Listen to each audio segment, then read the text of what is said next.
नमस्कार जय Jagannath welcome to my channel Supriya lifestyle. आज मुझे नहीं गोटे नुआ रेसिपी भेज दम बिरयानी। चलतु केमती कौन बनाऊँगी देखी। एठी मुझे पियाज को प्रथम भाजिकी रखीदी तापर ये बिरयानी चावल को किसी समय पानी रे भिजेकी रखीदी तापर बिरयानी चावलटा आम प्रस्तुत करवा। ये मुझे पानी नहीं पानी से पकई 2 ड्रॉप तेल पर आम से पकेबा। तापर से मु गोटे चमच लुण पकई देइथिली। लुण पकई सारा पर आम सब गोटा गरम मसला तक पकेबा जमती कि दालचीनी तेजपत्र लवंग गुजराती स्टार जायफल किछिटा आ गोलमरीच बड़ अलैच एम सब पकईकी भल भाव में पानी को आम फुटेदबा जमी पानी भल बास्नाटे आसब। तापर आम से पकईदबा बिरयानी चावल टी भल भाव में फुटिया आम छाड़ीदबा।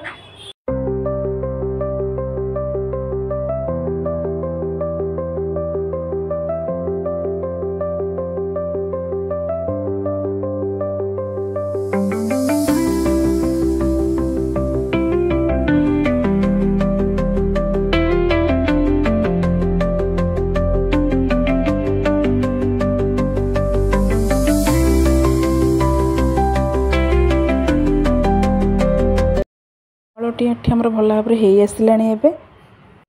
तापर ये मुझे पियाज अदा रसुण टमाटो ताकू ग्राइंडिंग करके तार पेस्ट बाहर कर देइथिली। तापर मुझे बिरयानी चावल पानी छाणी देइथिली।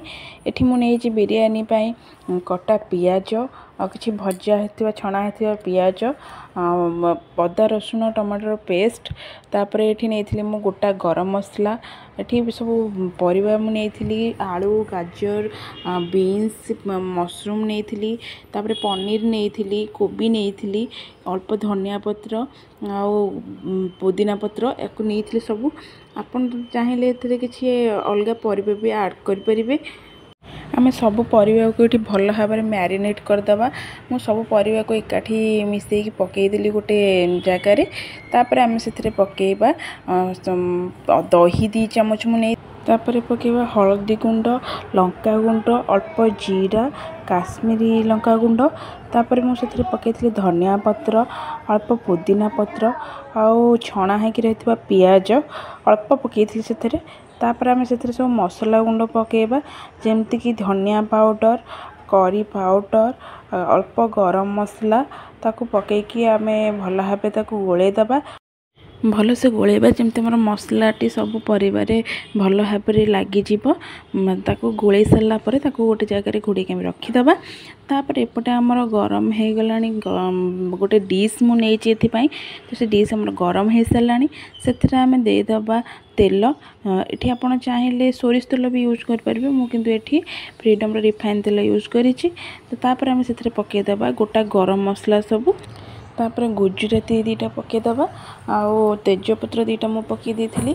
तापर आम से पियाज पकेबा पियाज पकईकी आम भल भाव में पियाज टी आम भाजी हाँपाई छाड़ीदबा। पियाज टी भाजी हो आसला आम तापर पकईबा बटा होता मसला पेस्ट को आम से पकईदबा।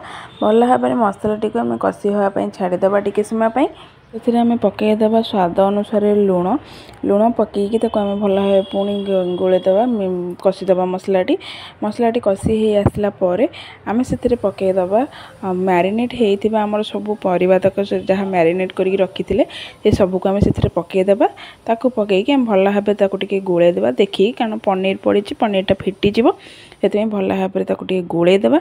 मसला गोले हो सारा ताकू टिके समय आम घोड़ेदबा घोड़े देकी 5 मिनट छाड़ीदबा।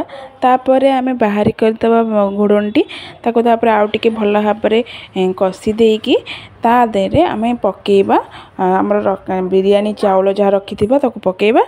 मुझे आउ टिके गरम मसला पकई देइथिली आपन चाहिए पकई पारिबे न स्किप कर पारिबे कारण आम गरम मसला भी परिवार आम पकई थिले गोले मैरिनेट करथिले। तो ये तापर चावल पकई सारा तापर आम देदबा कटा जो पियाज आम जो छाणिकी रखी थे से पियाज देदबा। तापर आम तक सजेदबा धनिया पत्र पकईदबा अल्प। तापर मुझे क्षीर भिजेकी रखी थी केसर को से क्षीरटा आम से पकईदबा। तापर मुझे अल्प किसमिस माने गार्निशिंग आपन चाहिए काजू किसमिस भी दे पारे अधिका मु अल्प किसमिस देती किसमिस दे सारा पर ताकू आम घोड़नटा घोड़े देवा देखो ये आम भल भाव में बिरयानी पाखापाखि तापर आम घोड़े देवा घोड़े देकी गोटे पानी गिनाटे रखीदे दम्रे से हवापाई एमती आम 20 मिनट छाड़ीदबा देखो ये 20 मिनट हो सारा आमर 20 मिनट पर आम चेक करवा आमर ये बिरयानीटा केमती भल भाव कि नहीं देखा।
देखो ये बिरयानी आमर भल भाव में केमती हो परिवाटी भी आमर सीझी भल भाव में तले देखो बिरयानी केते सुंदर देखा